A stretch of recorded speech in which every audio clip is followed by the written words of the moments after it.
Hello बच्चों, good evening.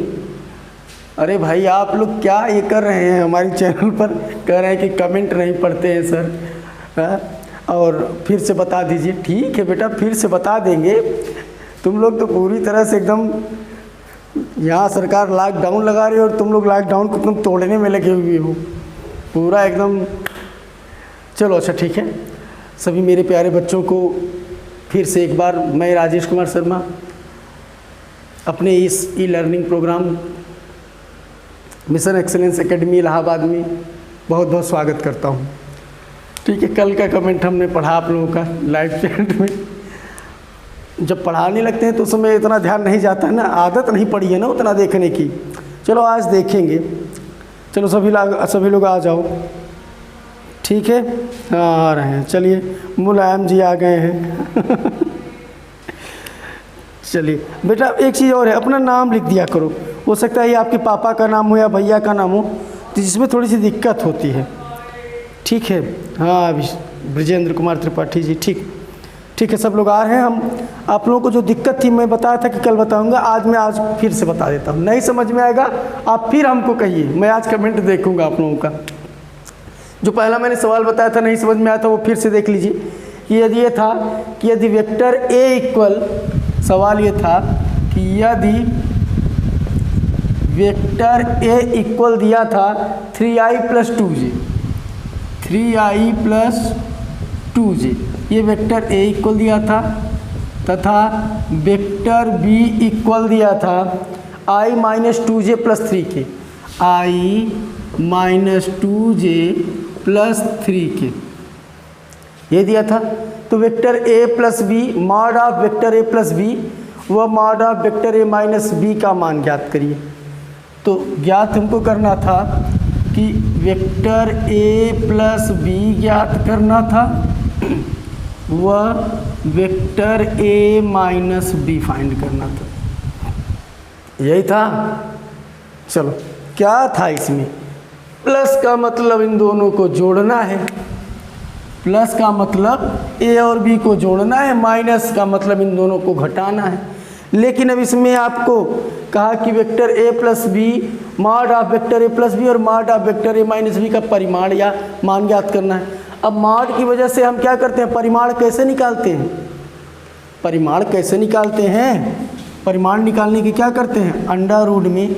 जैसे vector a का परिमाण a, तो a का मतलब इसके पूरे i के गुणांक और j के गुणांक k होता तो k का गुणांक का वर्ग कर देते थे, यही करते थे ना उनका। फिर उसी तरह b भी साथ में जुड़ा है तो b का भी कर देते थे, गुणांकों के वर्ग करके अंडर रूट में गुणांकों का वर्ग करके सॉल्व कर देते थे। यही एक तरीका होता था। चलो ठीक है, तो पहले हमारा पहला काम रहेगा, क्या काम रहेगा कि वेक्टर a और b को जोड़ना। तो वेक्टर a + वेक्टर b को जोड़ना है। वेक्टर a क्या है, 3i + 2j, जोड़ना था प्लस कर दो। b क्या था, i - 2j + 3k। बहुत ही सरल तरीके से बता रहा हूँ, समझ में आएगा तो हाँ लिख देना। ठीक है, चलो good evening all my student, good evening. चलिए देखते चलिए। अब देखो 3i और i, ये तो जोड़ ही सकते हो। 3i और i मिल जाएगा तो क्या हो जाएगा, 4i, 4 क्या है पापा, 2j और 2j क्या हो जाएगा, कैंसिल हो जाएगा, 0 हो जाएगा ना। अब इसे हाँ तो कुछ है नहीं, बचा क्या, +3k जोड़ दिए। तो ये तो इनका आ गया योग। अब मॉड में इनका परिमाण निकाल लेते हैं। तो vector a + vector b equal, अब यहाँ पर तुरंत अंडर रूट लगा दो। a और b का जो आया है मान, i का कोफिशिएंट है 4, k का कोफिशिएंट 3 है, j का कोफिशिएंट क्या है, कुछ नहीं तो 0 है। जब j का कोफिशिएंट 0 है तो कुछ नहीं करना, 4 का वर्ग कर दो प्लस 3 का वर्ग कर दो। तो 4 का वर्ग करोगे तो क्या मिला, 16, 3 का वर्ग करोगे तो क्या मिला, 9, 16 और 9 हो गया 25, इसका वर्गमूल हो गया 5, यहाँ लिख दो मात्रक, इकाई या यूनिट कुछ भी। क्या था इसमें पहले इन दोनों, अब समझ में आया कि नहीं? हाँ, फिर समझाएं। Vector A plus vector B, पर प्लस का मतलब इन दोनों को जोड़ना है। जोड़ तो लोगे ना, 3 और 1 4, 2 0 होगा, 0 लिखेंगे नहीं, 3 के लिख दिए। अब मॉड है तो क्या करते हैं, परिमाण निकालने के लिए अंडर रूट में जो हमारा मान आया है योग का, उसके गुणांकों के वर्ग करके जोड़ के वर्गमूल निकाल देते हैं। तो गुणांकों का वर्ग करके जोड़ दिए, जोड़ने के बाद वर्गमूल निकाल दिए, हो गया। समझ में आ गया ना? अब vector A minus vector B को निकालना है तो उसको देख लेते हैं। तो अब vector A minus vector B दिया तो पहले इसको करो क्या, ए से बी को घटाओ। चलो घटाते हैं। ए क्या है, 3i प्लस 2j, ए लिख दिए, माइनस है तो माइनस लिख दो। बी क्या है, बी आपका i minus 2j plus 3k लिख दिए। 3 कैपा 5 प्लस 2j, जब कोष्ठक के बाहर माइनस है तो कोष्ठक के अंदर का चिन्ह क्या होगा, बदलेगा, बदल दो। तो माइनस i, माइनस और माइनस का प्लस 2j, माइनस और प्लस का माइनस 3k। अब देखो 3i और ये i घटेगा तो क्या होगा, 2 कैपा 5, 2j और 2j जुड़ जाएगा तो क्या हो जाएगा, 4j। माइनस 3k अकेले है तो माइनस 3k लिख दो। ये vector A minus vector B का मान निकला। अब इसका परिमाण निकाल लेते हैं। परिमाण निकालने के लिए मॉड बना दें। जब मॉड बनाएंगे तो यहाँ हो जाएगा vector A minus vector B, किसमें, मॉड में। तो करना क्या है, वही गुणांकों का वर्ग करके जोड़ के उसका वर्गमूल निकाल देना है, हो गया परिमाण। तो क्या है, i का कोएफिशिएंट कितना है, 2, तो 2 का स्क्वायर क्या होगा, 4 है तो 4 का स्क्वायर होगा 16। माइनस माइनस का तो प्लस ही बन जाता है वर्ग करने पर, कि ये भी समझा दें। तो माइनस माइनस का वर्ग करेंगे, -3 में -3 का मल्टीप्लाई करेंगे तो 9, तो यहाँ लिख दो 9। अब 16 4 20 और 9 29, अंडर रूट 29 स्क्वायर रूट निकलेगा नहीं, यहाँ लिख दो इकाई या मात्रक या यूनिट कुछ भी। अब क्लियर हुआ, हो गया क्लियर।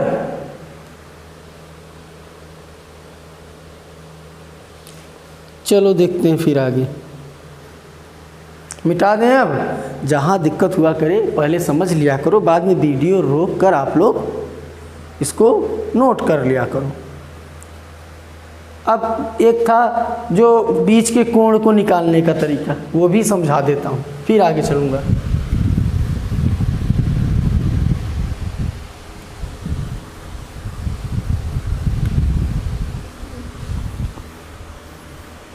सब आएगा समझ में, घर में पढ़ो तो सही, कुछ सही से।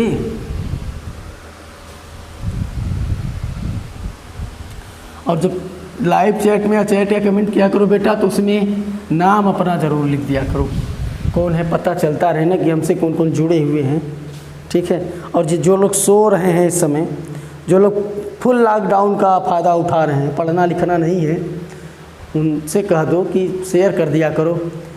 अगर सब्सक्राइब कर दिया करो, शेयर कर दो कि भैया पढ़ लो, तुम लोग भी अपना नैतिक कर्तव्य कर दो। वो पढ़े चाहे ना पढ़े, वो लोग पढ़ने में वैसे तेज़ हैं, उन लोगों को पढ़ाने की आवश्यकता नहीं है। हम लोग बेवकूफ़ हैं पढ़ाने उन लोगों को, और तुम लोग बेवकूफ़ हो जो हमसे पढ़ रहे हो।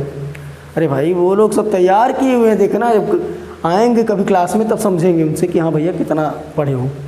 चलो देखो, जैसे था कि यदि वेक्टर ए बराबर vector B minus vector C. Question अगला था कि वेक्टर ए बराबर vector B minus vector C, यही था। और कहा था कि ए व बी के बीच कोण ज्ञात कीजिए। तो ए व बी के बीच का कोण ज्ञात करना है। तो देखो अगर ए व बी के बीच की कोण की बात किया जाए तो हमको ए और बी को एक साथ में करना है। बी और सी के बीच के कोण की बात किया जाए तो हमको बी और बी सी साथ में ही है। सी और ए के बीच का कोण ज्ञात करना हो तो सी को ए के पास लाना पड़ेगा। मतलब जिनके जिनके बीच कहा जाए उनको एक साथ रखना पड़ेगा, चाहे वो प्लस में हो, चाहे माइनस में, चाहे गुणा में, चाहे भाग में, चाहे जिसमें, लेकिन उनको एक साथ रखना है। समझ में आ रही बात? चलो ठीक है। तो किसके बीच कहा कि ए और बी के बीच का कोण हमको निकालना है। ए और बी के बीच का कोण ज्ञात करना है, यही था कि ए और बी के बीच का कोण ज्ञात करना। चलो तो देख लेते हैं। तो बी को पहले ए के पास लाना पड़ेगा ना, तो vector A minus vector B equal minus vector C लिख दिए इतना। अब दोनों पक्षों का वर्ग करते हैं हम। यहाँ लिखते हैं कि दोनों पक्षों का वर्ग करने पर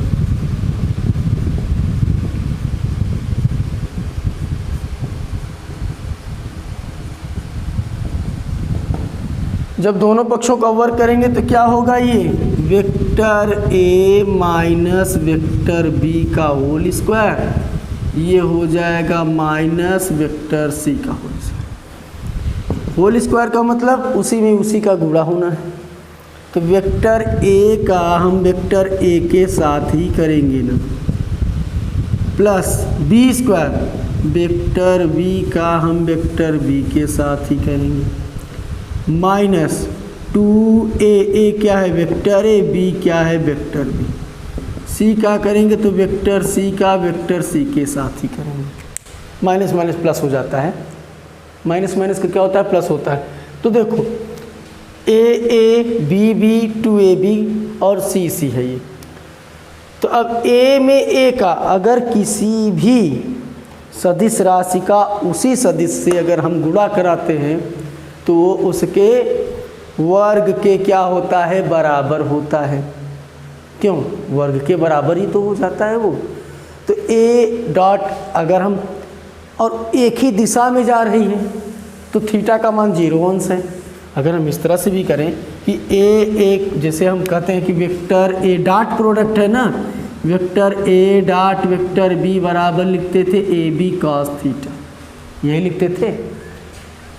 ए जो है वो वेक्टर ए का क्या है, परिमाण, बी जो है वो वेक्टर बी का परिमाण है, ठीक। और ये जो कॉस थीटा है ये उन दोनों के बीच का बना क्या है, कोण है, ठीक है। लेकिन यहाँ ए और बी अलग अलग दिशा में थे, यहाँ वही चीज़ रहेगा तो क्या होगा, एक ही दिशा में है ए और ए, उसी सदिश का उसी सदिश के साथ। तो vector A dot vector A, तो ए कास थीटा, थीटा का मान क्या हो जाएगा तब उसी दिशा में है तो 0 अंश हो जाएगा। बी तो बी कास थीटा, थीटा का मान 0 अंश। आ रहा है समझ में ना, ये भाई ए भी था तो थीटा लिख दिए, उसी का उसी के साथ करा रहे हैं तो उसी दिशा में तो कोण तो 0 हो गया ना। जैसे ये वेक्टर ए गया उसी दिशा में ए भी जा रहा है, तो जब उसी दिशा में जा रहा है तो थीटा क्या बन रहा है, 0 बन रहा है। तो ए कास 0 बी कास 0, यहाँ -2 ए बी कास। अब यहाँ पर अलग अलग दिशा है, ए अलग है बी अलग है, तो ए बी कहीं मान लीजिए बी ऐसे कहीं चला गया तो इनके बीच का बना कोण जो होगा वो क्या हो जाएगा, थीटा। तो 2ab कास थीटा। ऐसे ही सी का सी में करेंगे तो उसी का उसी के साथ करते हैं तो c इंटू सी कास 0 अंश। या आप डायरेक्ट लिख सकते हैं कि किसी भी सदिश का उसी सदिश से गुणा कराने पर जो प्राप्त गुणनफल होता है वो उसके परिमाण के वर्ग के बराबर होता है। नहीं समझ में आया, किसी सदिश का उसी सदिश के साथ गुणा कराने पर प्राप्त गुणनफल उनके परिमाणों के वर्ग के बराबर होता है। नियम थोड़ा पढ़ लेना बेटा। और मैंने नंबर वाइज पूरा वीडियो बनाया है, जो पुराने वीडियो को हमारे नहीं देखेंगे 1 2 3 को, तो उनको ये समझने में दिक्कत होगी कि सोचो कि डायरेक्ट हम समझ ही जाएं। ठीक है, तो पहले उन नियमों को भी पढ़ लो। और सारे वीडियो आपके इसमें हैं, यूट्यूब चैनल पर सारे वीडियो आपको मिलेंगे। ठीक, तो देखिए तो ए स्क्वायर का 0 अंश का मान 1, बी तो बी स्क्वायर का 0 अंश का मान 1। मान उन तो याद है ना। चलो, -2ab cos थीटा, यही थीटा ज्ञात करना है ए और बी के बीच। सी तो सी स्क्वायर cos 0 अंश का मान 0। हाँ, हम देख रहे हैं। चलो ठीक।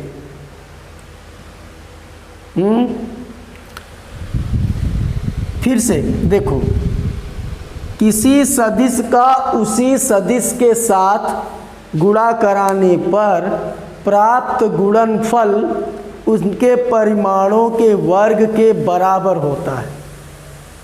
क्लियर है? तो बेटा वही तो हम कर रहे हैं, किसी सदिश का उसी सदिश के साथ गुणा कराने, किसी सदिश का उसी सदिश के साथ गुणा कराने पर, गुणा मतलब डॉट प्रोडक्ट है, गुणा कराने पर उनके परिमाणों के वर्ग, उनका वेक्टर ए का परिमाण ए, वेक्टर ए का परिमाण ए, वर्ग के क्या हो जाता है, बराबर हो जाता है। तो वही तो मैं बता रहा हूँ। चलो,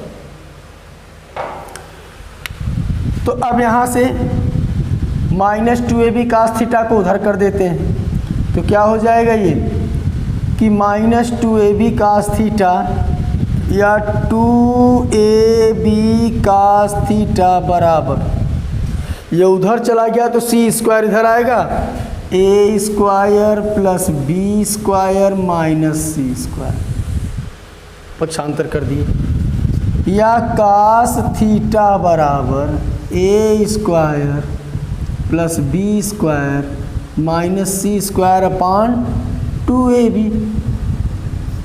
या थीटा बराबर कर देंगे तो cos inverse A square plus B square minus C square upon 2ab। क्या था इसमें? आ गया समझ में ना?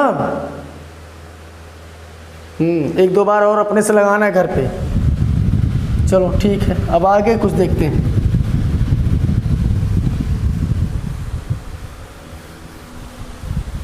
अभी आप लोगों को दिक्कत हुई होगी जो 0 आया था सारणी वाला ना।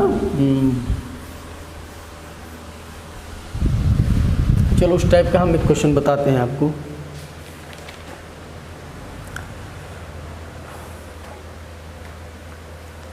पहले एक सवाल देख लेते हैं, और कि यदि वेक्टर ए बराबर, सवाल नंबर आप डालते जाइएगा, कि यदि वेक्टर ए बराबर दिया है 5i plus 9j, 5i plus 9j minus 4k का वेक्टर ए बराबर दिया है, तथा वेक्टर बी बराबर, वेक्टर बी बराबर दिया है 2i प्लस 2j माइनस सी के, 2i प्लस 2j माइनस सी। परस्पर लंबवत हो तो सी के मान ज्ञात कीजिए। क्या हो? परस्पर लंबवत, परस्पर लंबवत हो तो सी के मान ज्ञात कीजिए।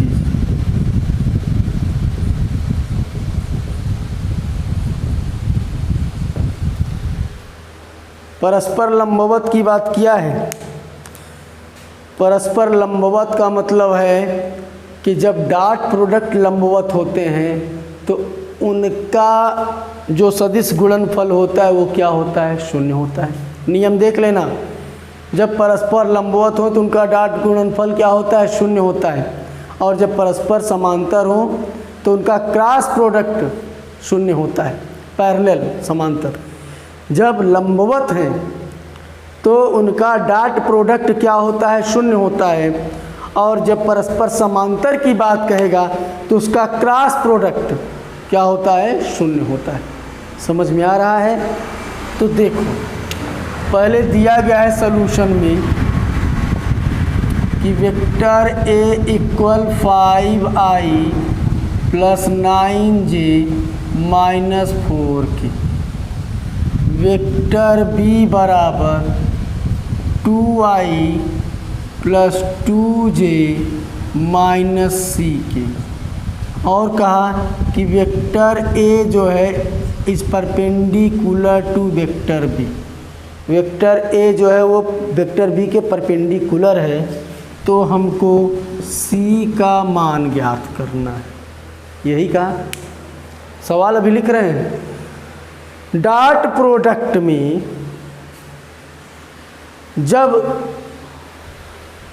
परस्पर लंबवत की बात हो तो वहाँ पर क्या होता है, हमारा गुणनफल शून्य हो जाता है, और क्रॉस प्रोडक्ट में जब समांतर की बात, जब समांतर होगा, पैरेलल होगा तो क्रॉस प्रोडक्ट 0, लंबवत होगा तो डॉट प्रोडक्ट 0। तो यहाँ लंबवत की बात किया तो हम डॉट प्रोडक्ट यूज कर रहे हैं, तो यहाँ लंबवत की बात किया, डॉट प्रोडक्ट यूज करेंगे, तो vector A dot vector B बराबर क्या हो जाएगा, vector A dot vector B बराबर 0 हो जाएगा ना, होगा।